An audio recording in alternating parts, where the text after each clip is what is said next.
ભાજપ ઉપર વિશ્વાસ મૂકી જનતાએ એને જનતાના કામ કરવા માટે બેસાડી છે, એ ભાજપે જનતાના કામ તો કર્યા નથી, ભાજપ જનતાને કફોડી હાલત કરી છે। પણ આજે એના પાપના પોટલા ભરાઈ ગયા છે, એટલા માટે આજ ભાજપની ભૂંડી હાલત થઈ રહી છે। કારણ કે એ વસ્તુ સાબિત કરે છે કે જે ભાજપના ધારાસભ્યો છે પોતાના વિસ્તારના કામ કરવા માટે પત્રો રમી રહ્યા છે। અહીંયા હું એક પત્રની વાત નથી કરતી, જૂનાગઢના ધારાસભ્યના વિસ્તારની સમસ્યાઓને લઈને પત્ર લખી રહ્યા છે, વિરમગામના ધારાસભ્ય હાર્દિકભાઈ એ પોતાના વિસ્તારની ગટરો સરખી કરવા પત્ર લખી રહ્યા છે, રાજુલાના ધારાસભ્ય સિંહોના મૃત્યુ પર પત્ર લખી રહ્યા છે, ભાવનગરના ભાજપના મેયરે આત્મવિલોપનની ચીમકી આપી રહ્યા છે અને અસંખ્ય હોદ્દેદારો ભાજપ સામે બંધ પોકારી રહ્યા છે।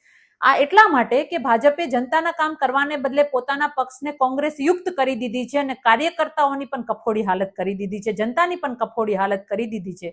ત્યારે આ તકે મારે એટલું કહેવાનું છે જનતાને અને કર્મનિષ્ઠ કાર્યકર્તાઓને કે હવે ભાજપને ઘર ભેગી કરો, કારણ કે આ ભાજપ હવે ભાજપ નથી રહી, આ ડુપ્લિકેટ ભાજપ છે। કારણ કે આ ભાજપે આપણને આપ્યું શું તો કે ડુપ્લિકેટ નેતાઓ આપ્યા, ડુપ્લિકેટ દૂધ આપ્યું, ડુપ્લિકેટ મંડળીઓ આપી, ડુપ્લિકેટ ટોલ આપ્યા, ડુપ્લિકેટ રોડ આપ્યા, ડુપ્લિકેટ થી ભરેલું આ ભાજપે આપણને ક્યાંય પણ છોડ્યું નથી। અધૂરામાં પૂરું બાકી રહેતું હતું તો પંચાયતોની કચેરીઓ પણ ડુપ્લિકેટ આપી દીધી, અધિકારીઓ પણ ડુપ્લિકેટ આપી દીધા।